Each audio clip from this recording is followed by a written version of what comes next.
जब पुत्र बड़ा हो जाता है तो क्या उसके माता पिता उसे अपने काम करने के लिए अपने से दूर नहीं भेजते? कभी व्यापार के लिए, कभी देश सेवा के लिए, तो कभी मानव और समाज की सेवा के लिए भेजते हैं।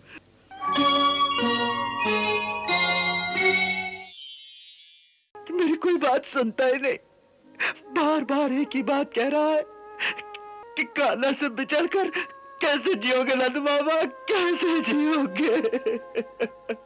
इससे तो अच्छा है कि यही उसके सामने अपने प्राण छोड़ दो। तू ही बता, मैं क्या करूं? क्या उत्तर दूं इस पगले दिल को? किसी पागल को कभी कोई उत्तर देता है बाबा?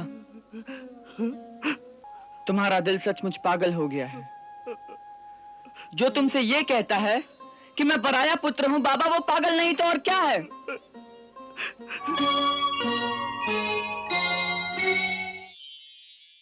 बाबा, कौन कहता है कि तुम मेरे पिता नहीं हो? कौन कहता है बाबा? बाबा, वही तो असली पिता है, वही असली माता है, जो किसी असमर्थ माता पिता के त्यागे हुए पुत्र का अपने पुत्र के समान पालन पोषण करते हैं। बाबा, बचपन से ना तो हमने माता को देखा है और ना पिता को देखा है।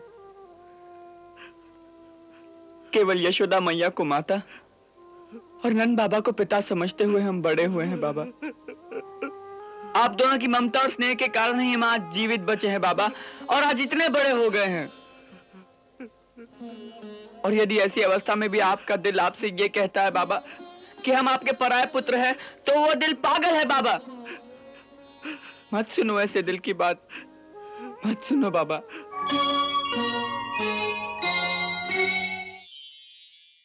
अपने चित्त को शांत करो बाबा और धीरज से मेरी बात सुनो। जब पुत्र बड़ा हो जाता है तो क्या उसके माता पिता उसे अपने काम करने के लिए अपने से दूर नहीं भेजते?